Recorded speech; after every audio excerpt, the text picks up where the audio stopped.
Triad was a fighting game. So Battle DRM. This is a battle between opposing DRM standards. So we have apples like Fair Play, and then we have like Silverlight, and no, it's not that at all. It's Battledrome. And you picked this. I picked this as your premature mecha combat simulator. So I just wanted to remind people that Activision told us that Mechwarrior 2 is coming out of October 1994. October 1994, and they've just been delaying it again and again and again. And in the meantime, while the I have to make sure I get the names right because they're so similar. While FASA's Battletech franchise and its Mechwarrior games are absent from this generation, the very, very similar Metaltech franchise with its Earthsiege and Battledrome games are trying to fill in the gaps. Where Earthsiege is sort of like the single-player Mechwarrior 2, Battledrome is basically NetMech. It's basically multiplayer only, and we'll start it up here if I can remember how to do that. I think it's just BD. Well, it's pretty cool to have a multiplayer only game.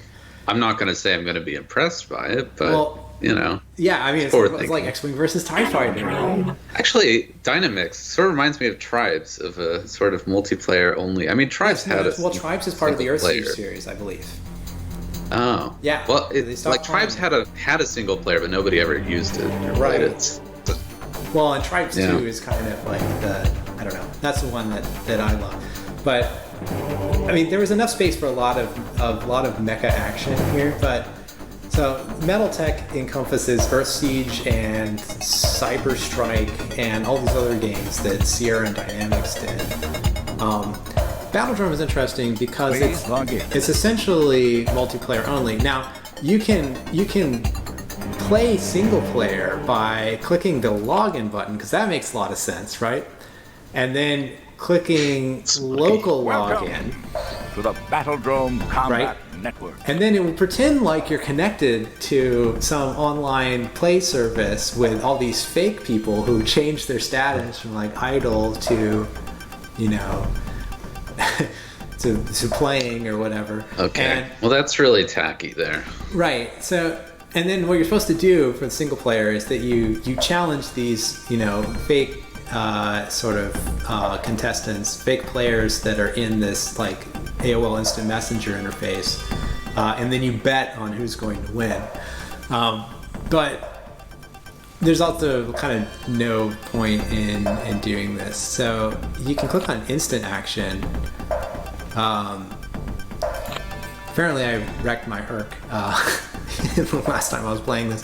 You can go into instant action and just sort of like immediately go into the not particularly detailed combat arena. Now, I am going to have a lot of trouble trying to control this because somehow they've managed to make a control scheme that is even more difficult than Mechwarrior 2. For combat.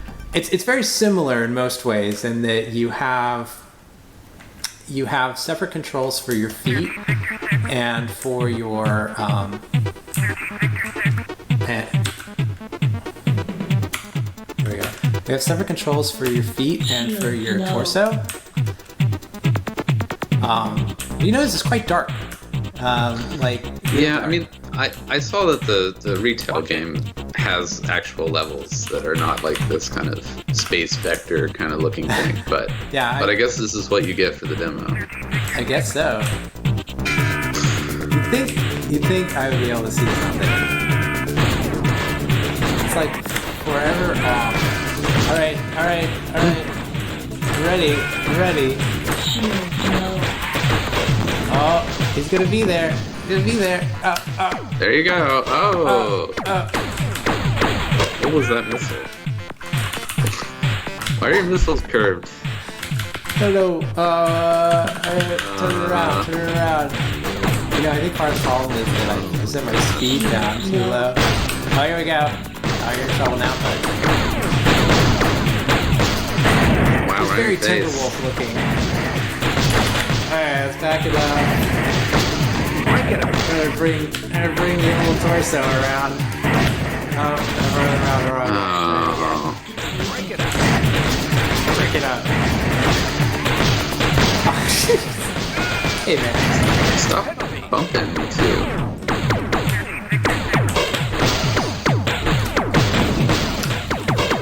Oh. Shield Watch it. depleted. Really found it really nice. Match Anyway, complete. so Been defeated. obviously it has tank controls. It has separate leg and throttle and torso controls, and you can do chain fire and everything else. Like the controls are on paper pretty much exactly what Mechwarrior 2 is going to be, and yet I can sit down and play Mechwarrior 2 and it feels comfortable and I can manipulate my mech and everything feels good. But I'm excited for that game, and I was so nostalgic for NetMech that I was even willing to try this off-brand mech game. But you know, Tribes and Tribes 2 are great games, and this is part of that lineage. Is there anything else that we want to Battledrome. play from this disc? You wanted to play Chaos Engine. Yes, I wanted to play Chaos Engine. From your series of attainable 1995 games, as in they didn't reach for anything like this game, where they reach for 3D graphics that they don't have. And so I wanted to play this last game, which is in the Chaos directory. I guess I need to go CE demo. Let's try CE demo. Sure. I've had this lock on me before too, so who knows what's going to happen. But the reason why I wanted to play the Chaos Engine, which was included on this disc only because Bobby Fischer Teaches Chess, the demo for that had to be pulled at the last minute, and they're like, okay, we've got a few extra megs. The Bobby Fischer license didn't come in. Something happened. They had to pull that demo, and so they slapped the Chaos Engine on here. Now this is a game from 1993. So it's quite old at this point, but as you can see in the copyright there, it's made by the rather well-known European developer, the Bitmap brothers. They're mostly known for their Amiga games, Atari ST, that sort of like Euro scene. But they have a rather distinctive 2D visual style, and they made a lot of fun, sort of console-style games or European computer-style games, including the Chaos Engine, which is loosely based on a William Gibson book that's kind of talking about Charles Babbage called The Difference Engine. The Chaos Engine is also set in a steampunk Victorian world, except that like some sort of AI has gone back in time and is creating all sorts of steampunk abominations and things in the era, and you have to defeat them all and stop the evil steampunk machine. And it's cool because you have basically couch co-op or keyboard co-op, 2-player on one screen, which is not something you see a ton of on computers. And given how much of our audience I think is in Europe, I thought maybe putting a Bitmap Brothers game in here would up our rankings. Gotta try something. I mean, it seems like a really good Genesis game, and it was. And it was a Mega Drive game. Yeah. Oh, sorry, Mega Drive for our European. That's right. And it also came out on Super Nintendo. And this is another very speed-sensitive game, and so I think we're going to have to actually lower. It's probably going to glitch like crazy if we're playing it this fast, but let's just play it. So one of the reasons why I wanted to include a Bitmap Brothers title in here is that the Bitmap Brothers are going to make a splash in 1996 with a kind of novel RTS, or a novel take on the RTS genre, called Z, or as our European friends will call it, Zed, that has their distinctive visual style, but puts in a very different kind of genre. And the RTS genre is about to basically just completely light on fire, and it's going to be all RTSs on PC for like the next half decade, because we're coming up on Command and Conquer, right? And Warcraft 2. and then the hits just keep on coming. I'm doing horribly here, but this is a co-op because I'm playing one player. Obviously, I have a CPU player, but this is a co-op overhead shooter. It's kind of like Alien Syndrome for the arcade and also I believe for Sega Genesis.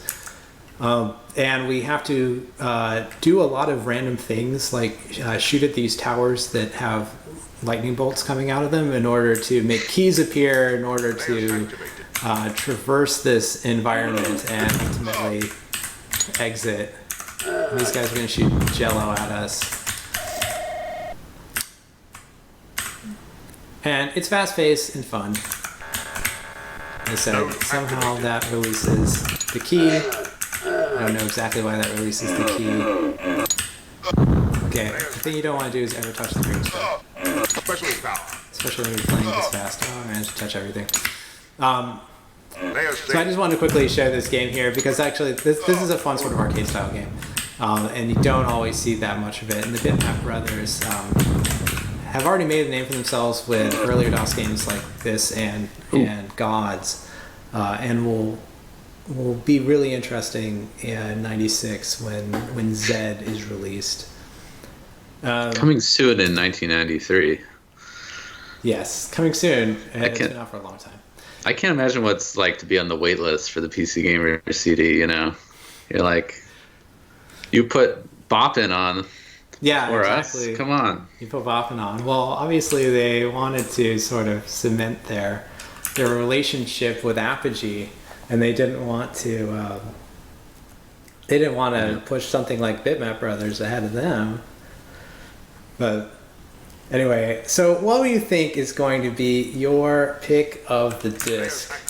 I mean, I don't think there's any question. This is not a controversial one. I mean, obviously, XCOM 2 is gonna run with the pick of the disc. It's not even made by the series creator, but I agree with you. I think even basically a palette swapped, and it's not palette swap, but a reskinned original XCOM is still a pretty amazing game, all things considered. And if you, for whatever reason, missed XCOM UFO Defense / Enemy Unknown when it was originally released because there wasn't all that much fanfare, TFD is another TFTD is another great way to get into it. And I don't think that it's really in any way like technically inferior to the first, except that I prefer the just like straightforward alien UFO crashing sort of premise and environments in the first. So if you love that game, definitely check out Open XCOM, which will allow you to play it on modern platforms with a lot of modern conveniences, like much better interface. You can actually like see how many turn units walking is going to take. You can properly reserve turn units for an aim shot or a snapshot. All those things. If you haven't played the game, go and play the game. Once you play the game, you'll realize that those things are important. But if you haven't played the original XCOM, or if you've only played the Firaxis reboot of XCOM, then you should definitely go and play the originals because they're awesome. Yeah, I mean, it's one of the few games that we feature here that still hold up today, you know? Yeah, even I'm not going back and playing Rise of the Triad. Well, we did go back and play Rise of the Triad briefly, and it was not really that great. But it's amazing how well XCOM holds up, despite the fact that the presentation is very 1993, and it's aiming at 386 spec machines. So it was not a high tech game. It's not a technical showpiece, and yet at the same time, it features a lot of things that you wouldn't see in technical showpiece high spec games till much later. I mean, you have destructible environments. You have the depth and complexity of a game like Civilization, almost, where you have combat, you have world building, you have resource management, you have personnel management. And yet all those things somehow beautifully work and dovetail together, and the game doesn't trip over itself. You never feel like there's a lot of incidental complexity here. It always feels like, all these things contribute to this really wonderful gameplay loop. So I think we're unanimous here. Yep. XCOM Terror from the Deep, Game of the Disc for PC Gamer, disc number 7, June 1995. So I think this is point where we sign off, and it's good that we actually should do a sign off because people won't know. If you like this video, please like, please subscribe, please check out the other videos. We'll post some links at the end of this one. You can listen to the podcast version of this and catch up on the games that we did before we switched to a video format at smugandplay.com. And additionally, we are posting on Twitter and Instagram as @smugandplay, so you can follow us there. What other things do you have to add? I don't know. Are you as pale as you look like on YouTube? Yes, actually more so. I get a slight.